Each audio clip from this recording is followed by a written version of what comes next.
extreme. Before today's topic, a quick disclaimer. The stories and data we share come from the states that we practice in and the experiences we personally had, which can differ greatly across our country and certainly the globe. This is not a professional advice show. So get comfy and let's discuss death.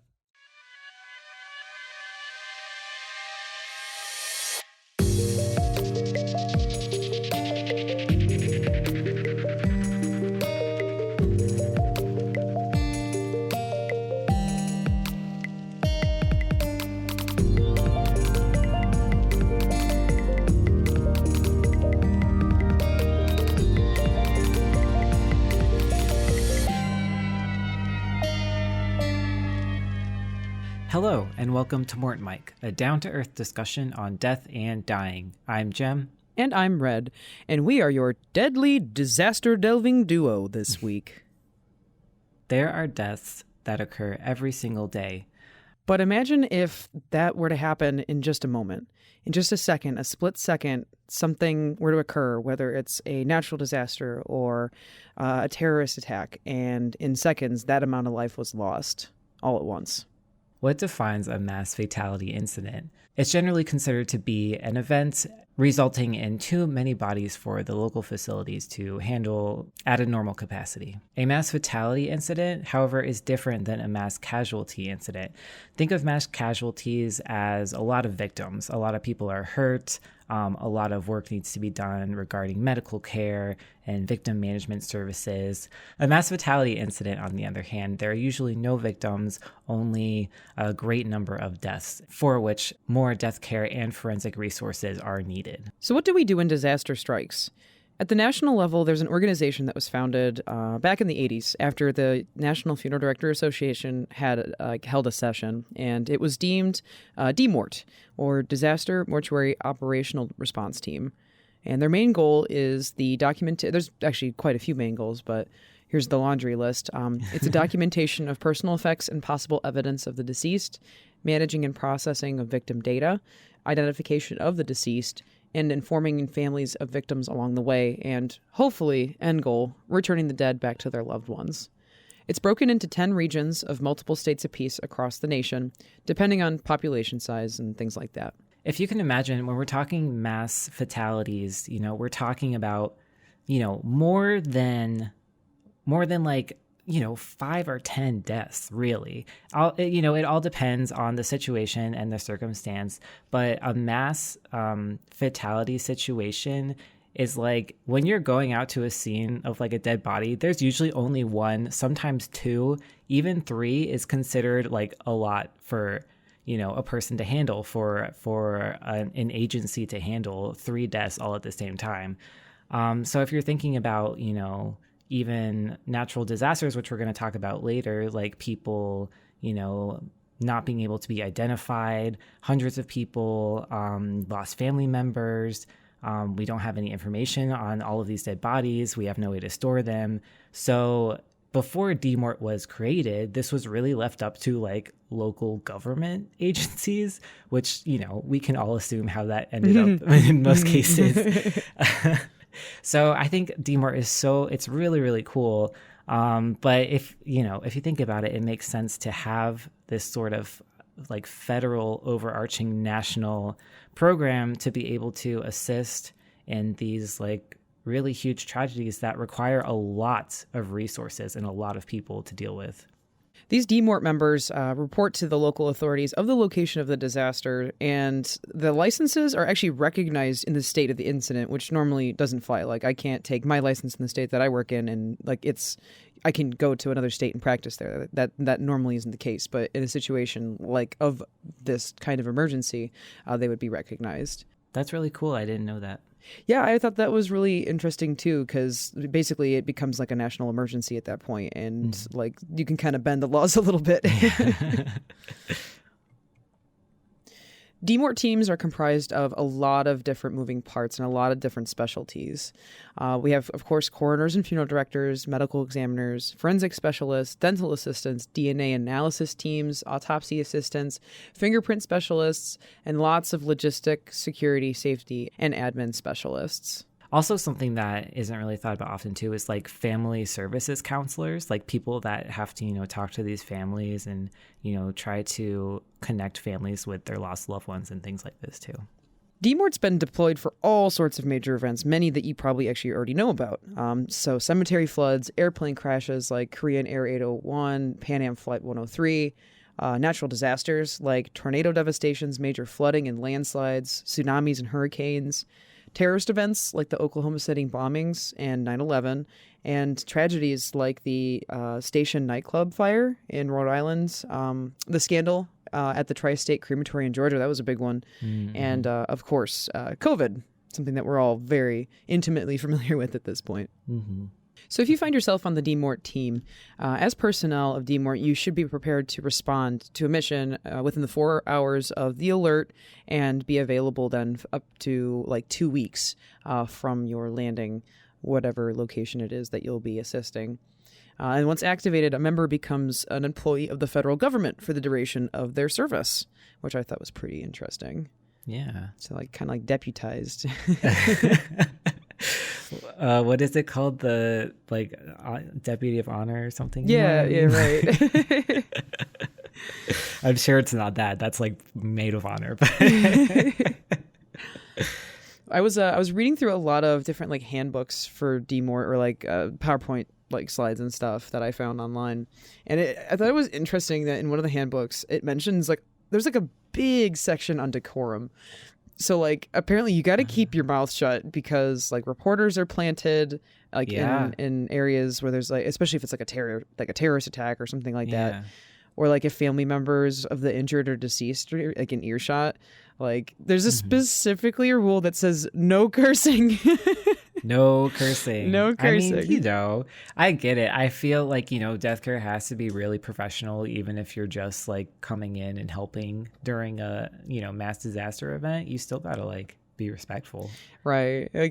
You can't just like be slinging bodies being like, F this, F that. Right. Exactly. Like it even went on to specify, like, do not wear your DMORT uniform into a bar. Do not debrief the mission in front of your kids. And I'm like, these rules sound way too specific to not have been issues in the past to make them warranted as rules.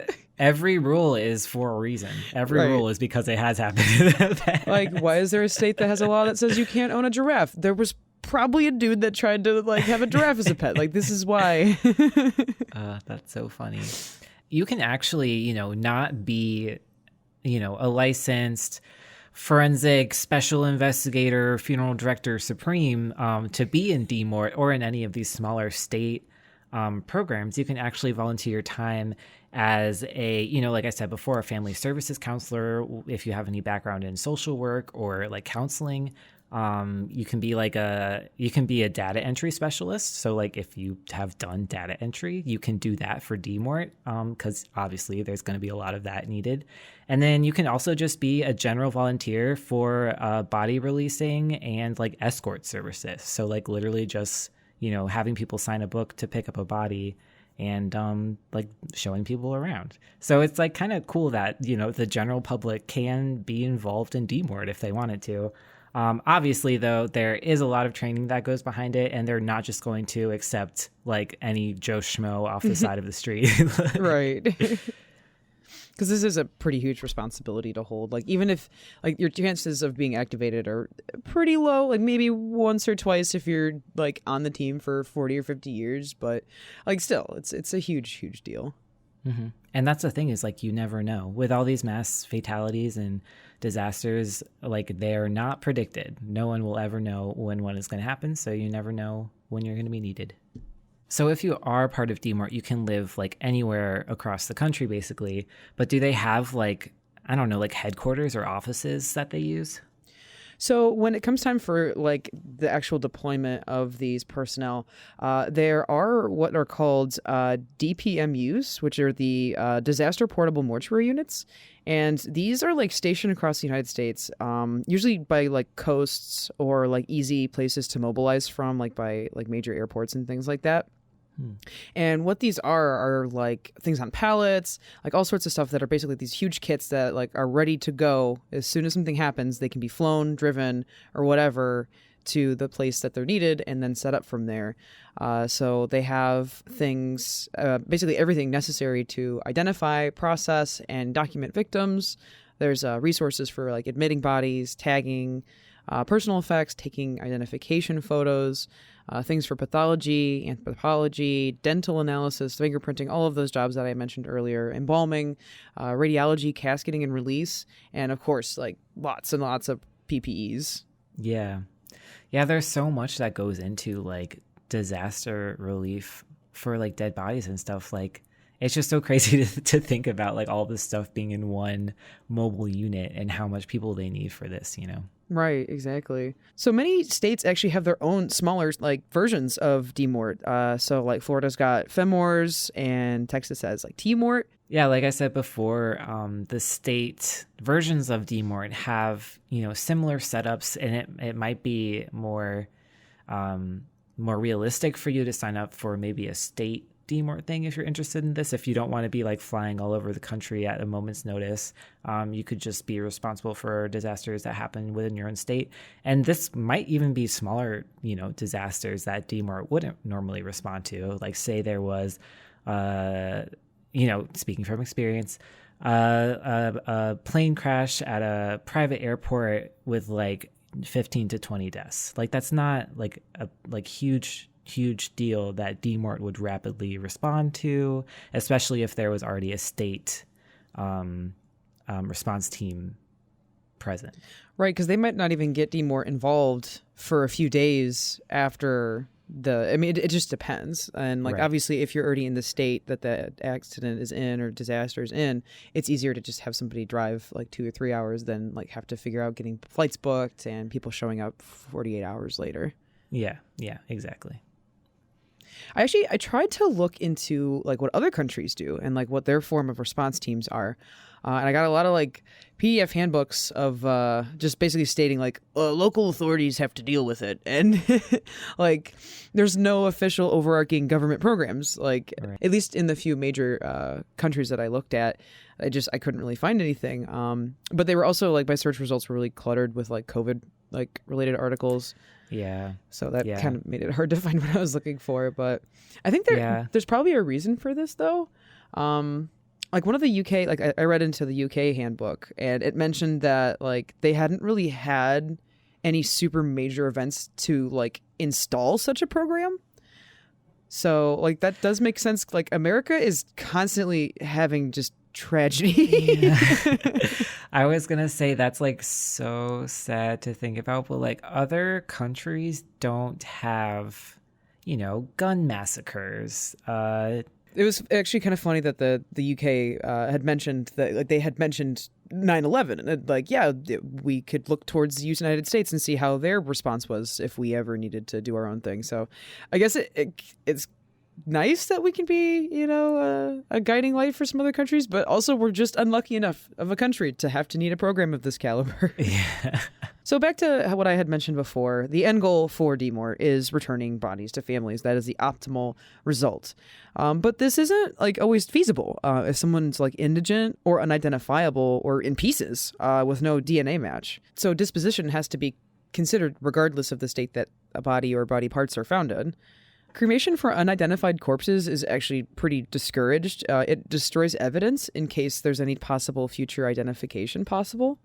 But contrary to myth, dead bodies after disasters don't cause epidemics or they don't spread disease. Potentially the professionals handling the dead are at risk for stuff like, you know, needle sticks and getting like AIDS and other, you know, blood-borne illnesses like that.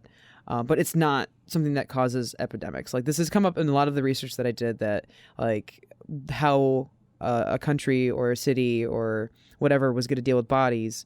Like they were like, oh yeah, no, they spread a disease, so we have to do this, that, and the other thing. Like, let's get that myth off the table. Dead bodies do not spread disease like a miasma or something. Yeah, and I think that's so funny because I think that fear, like from the general public, comes from like the Black Death, like, you know, bring out your dead kind of thing. Because, you know, bodies were rotting away on the streets back then when they had like zero any sort of hygiene processes or like a concept of germs. that doesn't happen anymore. So. Right, exactly. Like, yes, like if a bunch of decomposing bodies get into the groundwater, like, and then people drink it like that, yes, okay, so of course. But like just walking down the street where there is just piles of dead bodies, like you're not going to get sick by being around them. So just as a heads up in case any of you guys run into that in the future, I hope you don't. It just might smell kind of funky. Right. So it's not immediately imperative that the deceased are buried. The care of the survivors always comes first. And even before the actual disposition is considered for the deceased, identification is way more pertinent than their disposal, especially avoiding traumatizing families more than they already are given the situation, and avoiding legal consequences. That is imperative.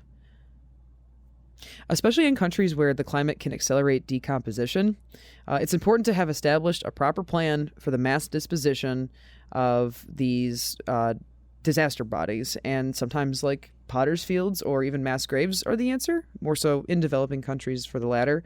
And then other things like distance to water supply, proximity to other communities that people still will be living and rebuilding in, and even like religious considerations, like Muslims having to face Mecca and things like that are some factors that play into like this location of selection for the disposition of the people that have passed.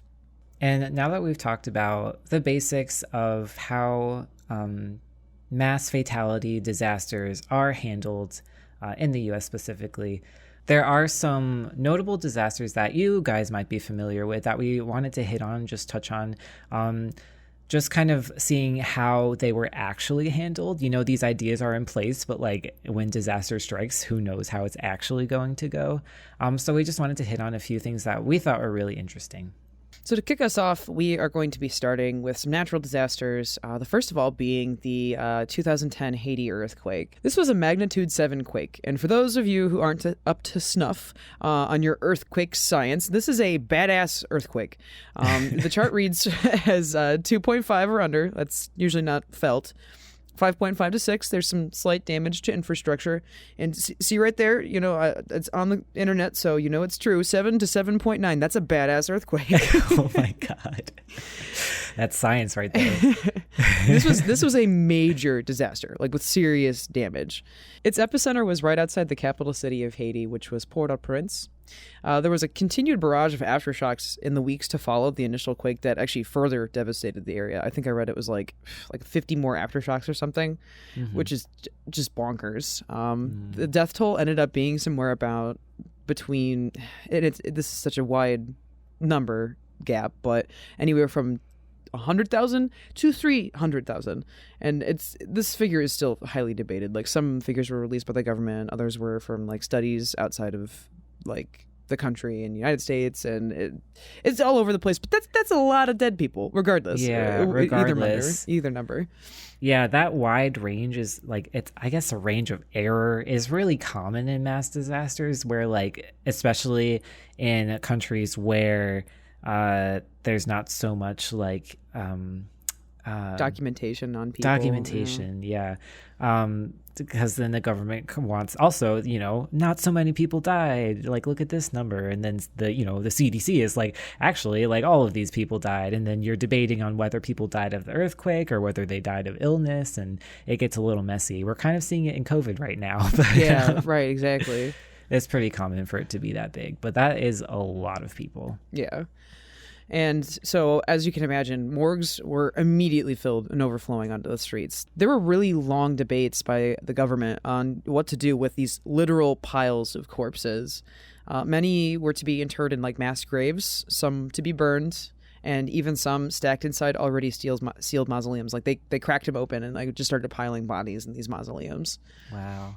The process of identification itself was daunting. Waiting for families to come forward to identify wasn't really easy, and in the Haitian heat, a body could begin decomposition as fast as like 12 hours, which would leave your defining features like unrecognizable. It must have been an absolute sight to see these bulldozers unceremoniously heaving all these bodies into pits alongside the debris that crushed them.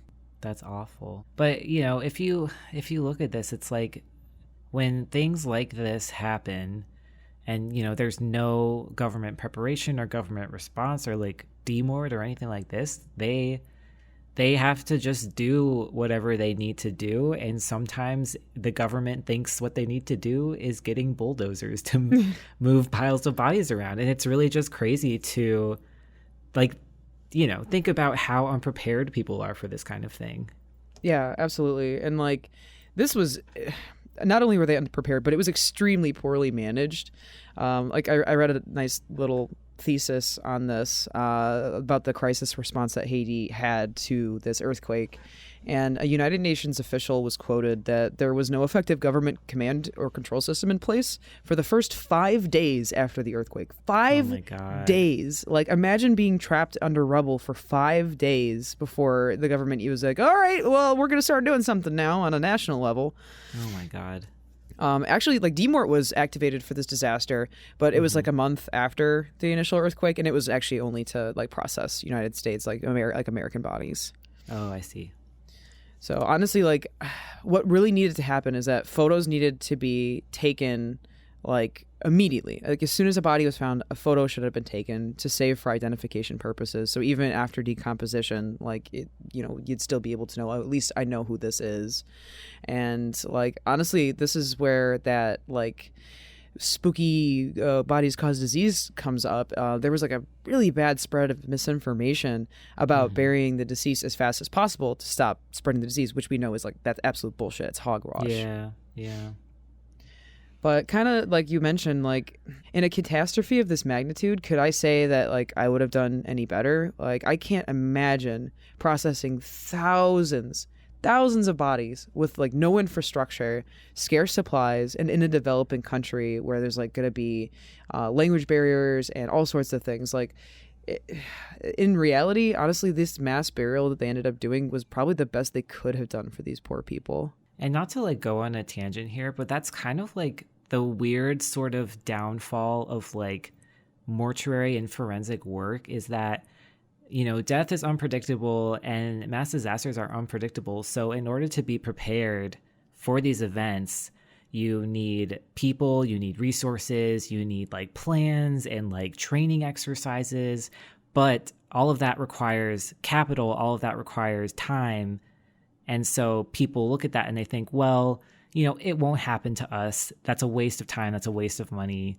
You know, we don't need to look at that right now. And then like a week later, there's like a magnitude 7 earthquake. You know what I mean? It's just like, right. You never, it's one of those like, you know, early 20s, oh, it's never going to happen to me. And then it does. And you're like, well, crap, I wish I had a DMORT. You know what I mean? Right. You know, we experienced that ourselves with like, wouldn't it be nice if we had this great government run program on how to deal with pandemics? So no, we defunded that.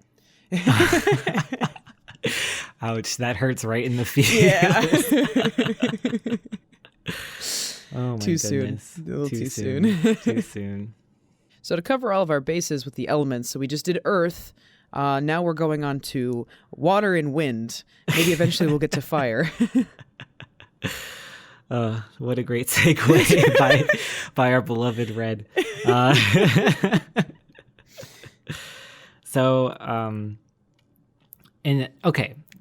And I had to kind of laugh about this, but okay, in 2005, which was a longer time ago than I wish it was, there was a mass hurricane down on the South Coast, like in the Louisiana area, called Hurricane Katrina. And, you know, people my age obviously remember this. I remember it happening and I remember the news, but, you know, any of our younger listeners, you know, probably not in their scope of reality back in 2005. But basically, this was a disastrous hurricane, really, really destructive, also really, really fatal. It's on record that about 1,500 victims perished in Hurricane Katrina in Louisiana. But obviously, like we said before, those numbers kind of vary and depend on certain things. This was one of the biggest natural disaster fatalities in the U.S. that the U.S. had to handle. And this would be something that, you know, an organization like DMORT would respond to pretty soon after realizing all of the work that needed to be done. I just wanted to comment a little bit on what was going on. I found an article where they kind of outline the sort of process that a body would go through. So say that you found these people were walking the streets trying to find bodies and take care of them. So say you found, a decomposing body on the street, an indigent man with no identification on his body. They would bring him to a central location, so transport him all the way from wherever he was to a central location, basically a warehouse where they would have an assembly line of team members, kind of just literally going down like factory style, like assembly lining this corpse. So you would start out, say, in like dental identification, where you would get dental x-rays and they would try to look up any dental records with any sort of matching criteria, or you would move on to the forensic specialist who would give you like a forensic exam and like try to determine who you were that way, or determine how you died, if it was the hurricane that caused this kind of death. Moving on to like, documentation and any sort of other identification needs. And then you would be basically filed away into a cold storage unit where you would stay until you were identified, or maybe your family came looking for you, something like this. So I just thought it was really interesting how it's literally like I was thinking like Ford Motor Company, like assembly line style. So that's basically like how they dealt with the bodies in Hurricane Katrina. But obviously, because of the destruction, because of the flooding, it wasn't so clean cut as I just made it sound. There were, hundreds of bodies on the streets decomposing in the Louisiana heat. And then the water, things also get accelerated as well. Plus that water was extremely dirty, and that water would cause disease. Mm-hmm. So that was a really big issue there too. On top of that, a really interesting story that I do remember hearing about back in 2005 was that in Louisiana, it's common to bury your dead either above ground or at ground level, so not 6 feet under. Mm-hmm. So they would either have like the vaults above the ground, like an above ground burial, which is, a common practice, but because they have very like common. Super high water table, right? Yeah, like that's why. But that's like another myth. Oh.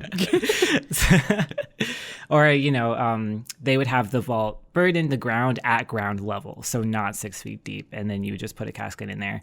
And, they do have a high water table, but it's really kind of a myth. 6 feet is not that deep. But anyways, so when Hurricane Katrina, and also there's another hurricane that this happened to as well, any strong, like gusty wind, water, flooding disaster, these caskets are like sitting on the ground, and they're buoyant, they float. So all these caskets started floating up out of the graveyards. So on top of the, 1,500 bodies that are already in the streets getting cleaned up, there's like an additional 1,000 to 2,000 like old dead bodies on top of that, just like coming out of the woodwork, I guess, technically. So that also is something that had to be taken care of. And before Hurricane Katrina, there was no identification of corpses in caskets. Like there was no, today we have, wristbands and maybe like plastic kind of things that, okay, let me start over. There's like those screw bottom things in the caskets. Like actually Batesville like prided on themselves on that when they were describing, because they came into our school one day to like, this is the parts of a casket, and they have this little part that screws out at the end that's a little plastic tube that has like, you can put someone's name and information on it in case like a casket were to just float away, like there's actually just identification in there. Yeah, that's like a fairly new concept though, toe tags and identification stickers, and they're all made of like paper, and they all like dissolve or get wiped away in water. And caskets, sorry to tell you guys, caskets are not waterproof. Mm-mm. They're not. Water is going in there if it wants to. Even with gasketed caskets, if they're floating down like Main Street and banging into stuff, like that is not a permanent seal. There are even maybe there's better caskets like nowadays, but back when I was in mortuary science school, they had advertised waterproof caskets because, you know, people want to like preserve the body better. We'll talk about this later. It's silly, but they have waterproof advertised caskets that are absolutely not waterproof. Like the water is getting in there. Water resistant. It's just like when you're buying a cell phone. Look for waterproof versus water resistant. So these labels and this identifying information on these dead people who can't tell you who they are were just wiped away. And so all of these unidentified old corpses are out there, had to be identified either by means of like skeletal remains or like dental work, or I guess just not being identified. It's hard to say, you know, what exactly happened or how they dealt with this. But this led to things like plastic toe tags and, you know, being sure. When I used to work at a cemetery and we had laminated casket tags where we would put one on the actual casket, not the person inside, you know, just in case anything like this happens. But there was, you know, tags on the person inside as well, but also on the casket, you know what I mean? Right, exactly. Besides natural disasters, like we kind of touched on before, America has a propensity for disasters of another nature, mostly man-made, I guess you could say. And there's one that I'm sure comes to mind. The event that scarred itself into the brains of a nation. And of course, I am talking about the September 11th terrorist attacks. Do you remember where you were that day, Jem? Yeah, I definitely do. So I'm going to age myself. This was in 2001, and I was in elementary school. And I went to elementary school, we lived in like middle of nowhere rural town. And it was a small elementary school I went to with my brother. And I remember we were sitting in class because it was during a weekday. And all of a sudden we hear over the loudspeaker, because I don't know how they do it these days, kids. But if someone had to go to the office because their parents were picking them up, they would go over the loudspeaker, and the loudspeaker would go to the whole entire school. Mm-hmm. So you just start hearing people's names getting called, like one after another. And then me and my brother get called to go home because like parents are picking up their kids because they're afraid. So my mom picks us up, and she doesn't say anything. She doesn't tell us what's going on. And we get home, and my dad's watching the news. And my brother is younger than me, and I think even then both of us still kind of understood what was happening, because I remember, you know, we're all standing in the living room watching TV and watching the news with my dad, and I just remember seeing the pictures and seeing like, you know, the bodies of like people like jumping from the top and stuff like that. And I'll never forget being pulled out of school that day and like sitting there with my family. And I don't think anyone said a single word that day. I don't think my family ever talked about that day. I think we just stood there and watched the news. Yeah, it's honestly crazy. Like pretty much everybody can tell you where they were. Even if you were young, like you still probably have a little nugget of a memory somewhere in there. Like I remember I was in the library in elementary school and like heard something over the loudspeaker. I was walking through, and like my mom worked at the school, and like she came and grabbed me, and like we went home. Like it was a big deal. Like, yeah, our poor generation has been through a lot of really awful national tragedies. And that was the start of it for sure. In New York, there were a lot of heroes in the streets that day, but death care professionals are often not mentioned. D-Mort was, of course, dispatched for this tragedy, and not just the region that encompassed New York, but all 10 sectors. The entire nation's worth of D-Mort professionals were dispatched to New York for 9/11. Mm-hmm. I kind of like hearing that. Like it was kind of like, I feel like, I don't know if this is weird to say, but I feel like 9/11 was an event that just like got the whole entire nation just like let's go, like we're a part of this, like we're all a part of this, and we're all gonna help, we're all gonna be there, we're all gonna experience this. Like I don't know. Healthy nationalism. Yeah, I feel like there really hasn't been something since. Yeah, very divisive things, you know. Yeah. For every recovered body from the rubble at Ground Zero, there was a small ceremony that was held upon its discovery.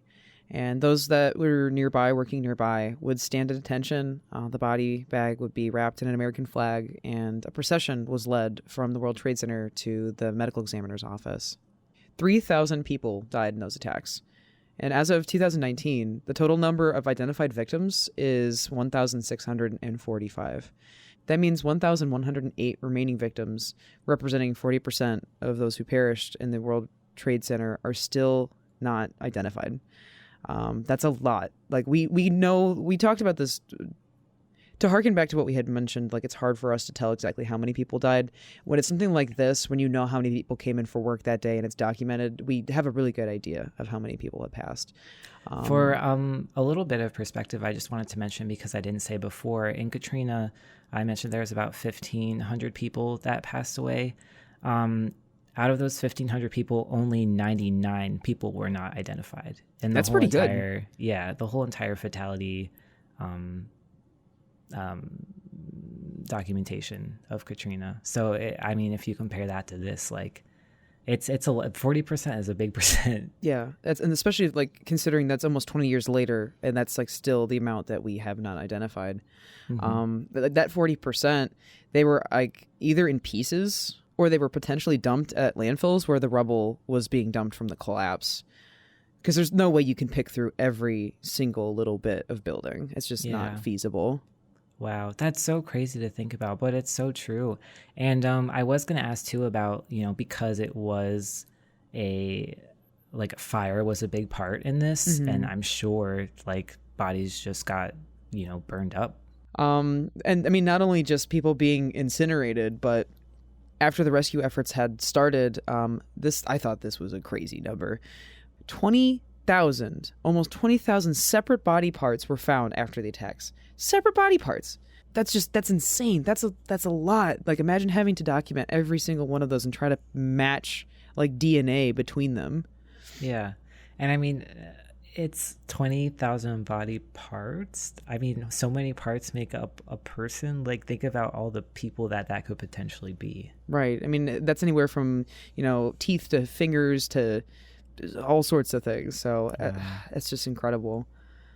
But as for those that are curious about what was done with all of these unidentified parts, those were recovered, or were recovered in these pieces, or just weren't claimed by their family members. There's a repository that these people were laid to rest at. It's at the bedrock of the site of the Trade Center, and it's overseen but only accessible by the local medical examiner's office. But it actually has a family reflection room that's attached, so people can come and pay their respects and pray and reflect on the family members that have been lost, or the people that died that day. Mm-hmm. I think because of how they really couldn't get all of those bodies out of there, the fact that the Trade Center is now a national memorial, I think that's nice that, it's not, they didn't just build another office building there and, people are going to work where like potentially like thousands of bodies are right. I mean, we all know how poltergeist worked. Like, that's how you like get haunted office space. So another common national disaster that the U.S. faces almost daily at this point are mass shootings or domestic terrorist attacks.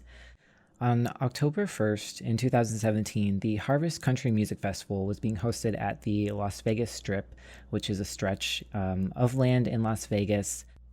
A 64-year-old man from Nevada opened fire on the crowd attending the music festival, firing more than 1,000 rounds of ammunition from his 32nd floor hotel suite nearby, which killed instantly about 31 people, wounded 411, resulting later in the death of an additional 27 people. In total, it is estimated that about 867 people were injured at this event from the panic that ensued. About an hour later, the shooter was found dead in his hotel room from a self-inflicted gunshot wound to the head. This, I don't know if anyone remembers this. Oh, I absolutely remember this. Yeah, this was in 2017, so pretty recent.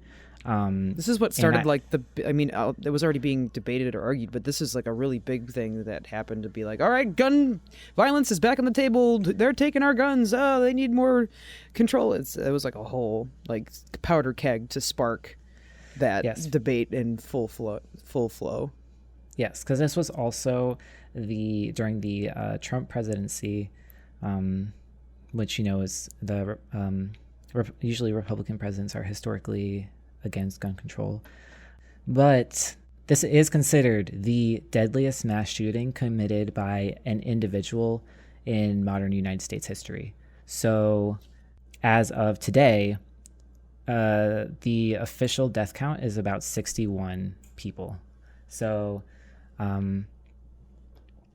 this one man with a crap ton of guns in his hotel room was shooting rounds into this crowd for 10 minutes.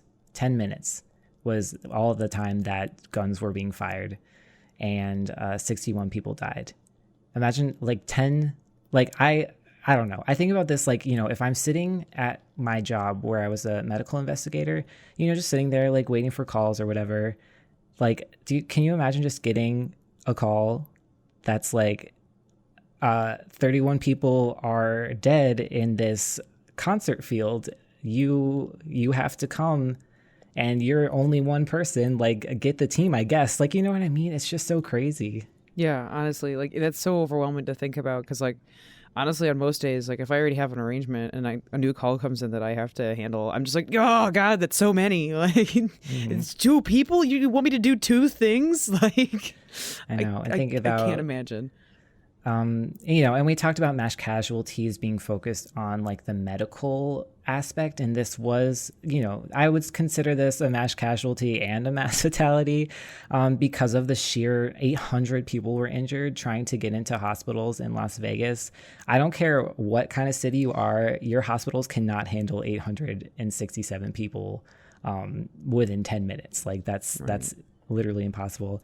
And then on top of that, the 31 people that had to be recovered from the scene and investigated, as well as, the 30 plus people that were coming in from hospitals that died from their gunfire wounds. I actually had the fortune to be able to hear the Las Vegas chief medical examiner give a lecture about this massacre and how his team handled it and what sort of happened. And it's just so interesting. And it all goes to being prepared and having a plan. Obviously, no morgue is ready to take on, 60 extra people. Besides that, you have to examine every body, and just like having that sort of like assembly line teamwork sort of thing, because you can't, every body needs an autopsy. You need 60 autopsies. And, you can't do it all in one day. You just can't. But you can't wait for too long, or else the bodies start to decompose and become unidentifiable. And because this wasn't a natural disaster, I think that, these people were identified pretty readily, and the families wanted the bodies in order to have like appropriate mourning processes and grieving processes. So just having to get these 60 bodies like I don't want to use the word processed, but taken care of and given back to their families, it just required so much work and organization. It's just so, to me, it's just so interesting to like have that plan in place. Yeah, extremely interesting because, I mean, even like you have to consider in situations like this, like for a concert, people are coming from all over. So it's not like it's just people from the city. There's probably people that are from other states, like all over, that have to like be flown home or all sorts of things. Like it's a mess, a logistical nightmare. And on top of that, all of the PR, like all of the news and like dealing with the press and like releasing information to the family. This was an ongoing investigation, even though the shooter killed himself.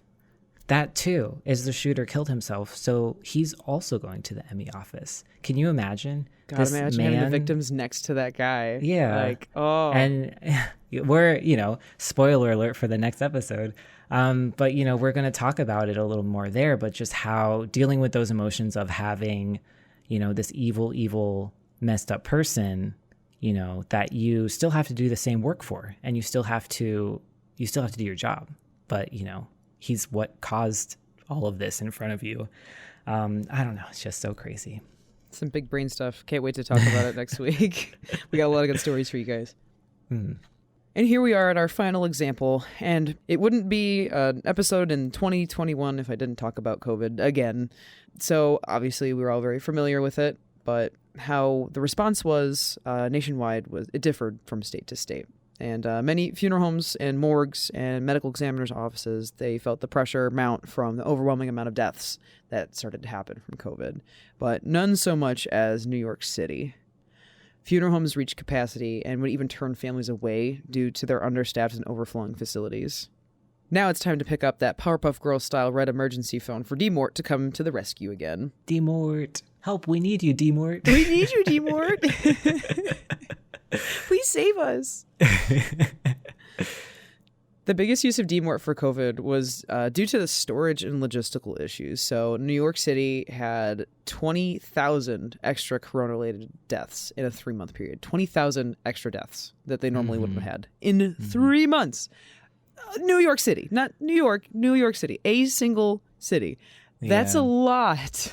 And New York City already doesn't have extra space. Like you could plop down maybe a big cooler trailer warehouse somewhere in the rural cities, but there's nowhere for that in New York City. Gridlock traffic and God, what a nightmare of a city to begin with. I'm sure you could attest to some of that. Hey, I love New York City. It's my trash home and I love it. So stay-at-home orders, of course, kept people from having services and ultimately prolonged the timeline that bodies needed shelter for before their disposition too. Sometimes next of kin were also hospitalized, and so they couldn't make arrangements for the deceased that had died of COVID. And just funeral homes and morgues were stacked. It was ridiculous. D-Mort was deployed to the medical examiner morgue in Manhattan, and they ended up having to expand 4 pop-up disaster morgues around the city at piers and all sorts of places, just because they needed a place to put these bodies. Mm-hmm. Yeah, we did talk about this a little bit in our COVID episodes back in January, I think it was.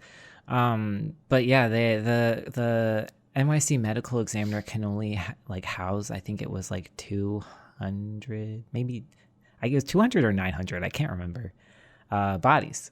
So 20,000 is way more than either of those numbers. Right. So especially with delays between had to them. Be done. Yeah, for sure. So with this incredible amount of New York City citizens dead from COVID, a lot of them ended up being buried at Hart Island. And that's the local potter's field near the city.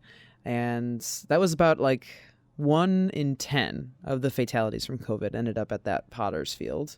Mostly unclaimed bodies, people with low socioeconomic status, or homeless people, or, the people that the COVID virus hit really hard was obviously people on the poverty line. So a lot of them ended up out at that potter's field. But fortunately, recently, I'm not sure how many people know about this. I'm hoping it's a lot of people. FEMA has offered a $9,000 essentially reimbursement for funeral arrangements for people. So this actually covers dis and reinterment of somebody. So if these families weren't able to, afford because of being out of work for COVID or something like that, if they weren't able to afford to have actual services for their family members and they ended up at the potter's field, they could just use this money and bury them and have or cremate them and have services that they wanted to have. So I thought that was really, really cool to think about, especially the use of that money. Mm-hmm. Yeah, it was really cool to see our lawmakers really advocate for this and push for this, because so many people are definitely suffering from the financial impact of having to suddenly bury all these bodies, all these family members. Yeah, right, exactly. Because a lot of families, it's not just one person; it was a lot of people. Mm-hmm. It's already hard enough to afford one funeral, let alone 3 or 4 in a year's time. Mm-hmm. I thought there was a really interesting quote that I found as I was researching this portion of the episode. Dana Coleman, it's a forensic anthropologist that was assisting on D-Mort's team in New York. She was quoted as saying, I was a crime scene investigator for 12 years, but in one day in New York, I probably saw more bodies than I saw in those 12 years, she said. It was like an assembly line. It was heartbreaking. Yeah, the assembly line is coming back to the assembly line. Right. But it's just what has to be done. It is heartbreaking. Any sort of tragedy, COVID, shootings, hurricanes, earthquakes. I was honestly so overwhelmed with the influx of COVID bodies that we had at our funeral home, and we're just in a small metropolitan corner of the world. I could not imagine what kind of hell these funeral directors went through during those months in New York. I agree, thinking about forensic investigators that were called out to scenes for people who died of COVID that, lived alone in apartments or, didn't really talk to anyone, or what forensic investigators have to deal with in any sort of like mass fatality situation. It's just, thankfully, I've never lived or had to respond to any natural disaster / mass fatality issues. I honestly didn't really even do a lot of work for COVID because I was working for a small county and I worked like midnight shifts. So there wasn't really, a lot going on when COVID hit for me before I started going to grad school. So I feel like I just lucked out. Yeah, thankfully these mass fatalities and mass disasters are few and far between still. But this kind of has given me the inspiration to go and join my own state's DMORT program. Yeah, actually, while researching this, it made me extremely interested to do it myself too. And I'm glad that this was the push that we needed to be part of something bigger than ourselves. So if you find yourself interested as well, definitely reach out to your local board to see if they even have their own state run program like DMORT, or you just go straight to the top. Go for DMORT itself. I'm sure that they would love to have you on board. But that's going to be it for us this week on MortMic. We'd love to connect with you guys on our socials, so like, follow, and subscribe to us on Facebook, Twitter, and YouTube at MortMic Podcast. That's MortMic Podcast. It would mean a lot to hear your feedback, so please tell us what you think in a comment and drop us a rating on whatever podcast hosting site that you use. If you have any suggestions on topics you'd like to hear about or burning questions that you might have about death, shoot us an email at mortmicpodcast@gmail.com. I also want to give a huge thank you to our friend Marcin for the use of his song titled Deputies of Death, which he produced just for our show. You can check out his Bandcamp at Marcin. That's MARSON music.bandcamp.com. Thanks, Marcin. And be sure to tune in the first Friday of every month for more casual discussions on death. Thank you so much for listening. This has been MortMic.